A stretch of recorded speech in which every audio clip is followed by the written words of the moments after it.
Insult કરવામાં આવ્યું હોય આવો જગતમાં ભારતની સંસદ સિવાય બીજો કોઈ દાખલો નથી.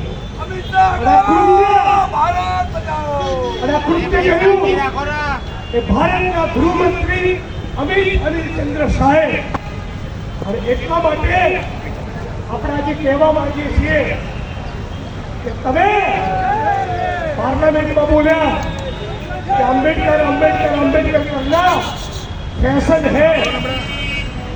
मूर्ख तने खबर नहीं अंबेडकर अंबेडकर अंबेडकर करવું એ અમારા માટે ફેશન નહીં, એ અમારા માટે પેશન છે.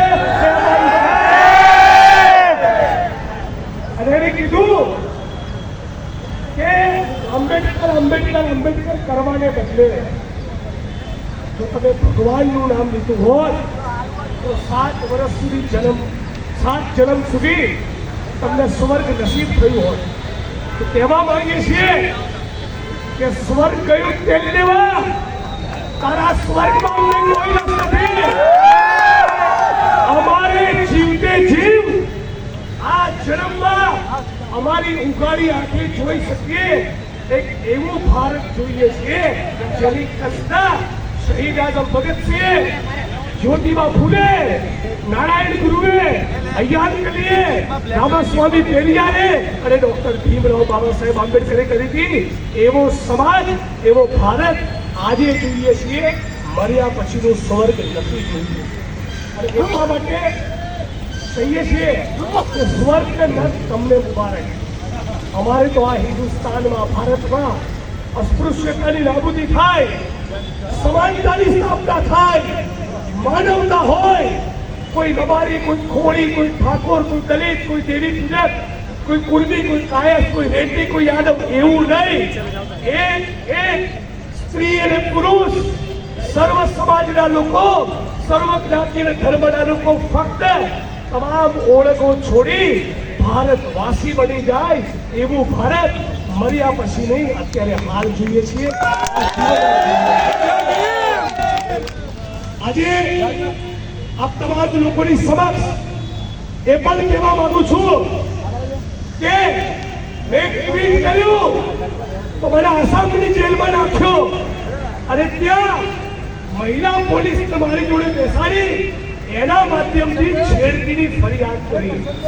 પણ થોડાક દિવસ પૂર્વે મહીસાગરની કલેક્ટર નેહા કુમારી દુબે દલિત સમાજના છોકરાને બાસ્કડ કીધો હરાવી દીધો. આપણે કહેવું પડશે કે તમે ઉના કાંડ વખતે જે લોકો રોડ પર ઉતર્યા, આંદોલન કર્યું, એના કેસ તો પાછા નથી લેતા, એની સામે ગુના દાખલ કરો છો. ભાનુભાઈ વંદનના આત્મવિલોપન વખતે જે ભીમ સૈનિકો અમદાવાદની ગાંધીનગરની સડકો પર ઉતર્યા એની સામે તમે કેસો કર્યા, પણ નેહા કુમારીની સામે તમે ગુનો દાખલ કરવા માંગતા નથી. કે એવું બોલેલી કે ભારતના 90% દલિત અને આદિવાસી એટ્રોસિટીના કેસ બ્લેકમેલિંગ માટે કરે છે. આવું બોલવું એ વકીલ તરીકે કહું છું એ એટ્રોસિટીની કલમ 3(8) ને 3(1) મુજબ ફોજદારી ગુનો, ક્રિમિનલ ઓફેન્સ કરે છે. એ છતાં એની સામે એફઆઈઆર કરતા નથી. પણ સેજ કોઈ દલિતો, ગરીબો, વંચિતો રોડ ઉપર ઉતરે તેની સામે ગુનો દાખલ કરવામાં આવે છે. આપણે માંગણી કરીએ કે મહીસાગર કલેક્ટર નેહા કુમારીને સસ્પેન્ડ કરી એની સામે એફઆઈઆર કરી એની ધરપકડ કરવામાં આવે અને ભારતના ગૃહમંત્રી અમિત શાહ, જેણે બાબા સાહેબ આંબેડકરનું અપમાન કર્યું, કે અમિત શાહ રાજીનામું આપે અને ભારતના દલિતોની, તમામ સંવિધાન પ્રેમી લોકોની માફી માંગે. એ માફી નહીં માંગે તો આ રેલીથી સંતોષ માનવાનો નથી.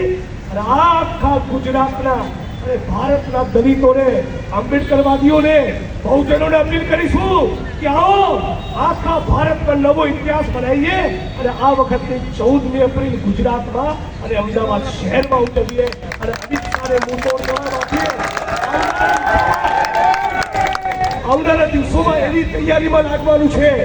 એ માફી ના માગે અને નેહા કુમારીની ધરપકડ ના થાય ત્યાં સુધી ઇન્કલાબ, આંદોલન, મુહિમ, ચળવળ અને આપણો સંઘર્ષ ચાલુ રહેશે. એ સંકલ્પ સાથે આજે આપણે છૂટા પડીશું. તમારામાંથી કોઈ મિત્રો બે શબ્દો કહેવા માંગતા મનીષભાઈએ આખા કાર્યક્રમને સફળ બનાવવા ખૂબ મહેનત કરી. મનીષભાઈને વિનંતી કરું, પછી એડવોકેટ પરેશ વાઘેલાને વિનંતી કરું, આવો અને તમે પણ માર્ગદર્શન આપો. તમે પણ બે શબ્દો કહો.